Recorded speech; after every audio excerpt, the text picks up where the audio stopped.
જેકેએસની ગુજરાતી વાત તો ઉપલેટામાં બ્રહ્મકુમારી વિદ્યાલય દ્વારા અલગ અલગ સંસ્થાઓમાં જઈ રક્ષાબંધનની ઉજવણી કરવામાં આવી હતી। રક્ષાબંધન એટલે કે આપણા ભારત દેશમાં એક અતિ પવિત્ર પર્વ ગણવામાં આવે છે। આ પાવન પર્વ એટલે કે એક બહેન દ્વારા એક ભાઈના શરીર પર આત્માના રક્ષણ માટે રાખડી બાંધી ભાઈનું રક્ષણ કરવા માટે વર્ષો જૂની પરંપરા છે। જેથી આ પવિત્ર તહેવાર પર ભાઈ બહેન દૂર દૂર સુધી પણ રાખડી બાંધવા માટે જતા હોય છે। પણ જ્યાં કોઈ ભાઈની બહેન ન હોય કે કોઈ દૂરથી પહોંચી શકે તેમ ન હોય અને ભાઈ ઉદાસ ન થાય તે માટે ઉપલેટામાં બ્રહ્મકુમારી વિદ્યાલય દ્વારા એક સુંદર પહેલ કરવામાં આવી છે। જેમાં આ સંસ્થા દ્વારા ઉપલેટાની અલગ અલગ જગ્યાઓ પર જેવી કે ડુમિયાણી, આશ્રમ શાળા, દિવ્યાંગ શાળા તેમજ એસટી બસ સ્ટેશન સહિત વિવિધ વિદ્યાલયો પર જઈને દરેક લોકોને રાખડી બાંધી રક્ષાબંધનની ઉજવણી કરી હતી।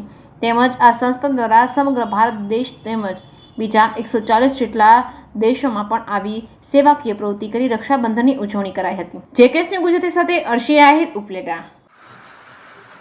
હું બ્રહ્મકુમારી રેખાબેન પ્રજાપિતા બ્રહ્મકુમારી વિશ્વવિદ્યાલય દ્વારા રક્ષાબંધનનો તહેવાર ધૂમધામથી ઉજવ્યો।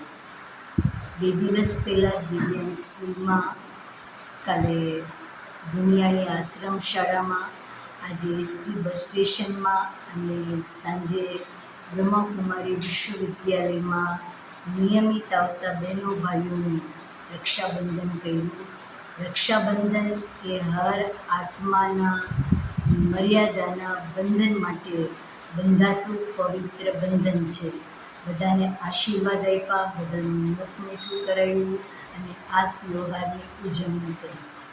તેથી તમે કેટલા દેશમાં આજે ઉજવણી કરી હશે? 140 દેશમાં, હર સંસ્થા, હર સ્કૂલ, હર સંકુલ, હર સેવા કેન્દ્ર, દરેક ભાઈઓ બહેનોને આ પવિત્ર બંધનમાં બાંધી શરીર અને આત્માનું રક્ષણ થાય એ માટેની બધાને રાખડી બાંધી।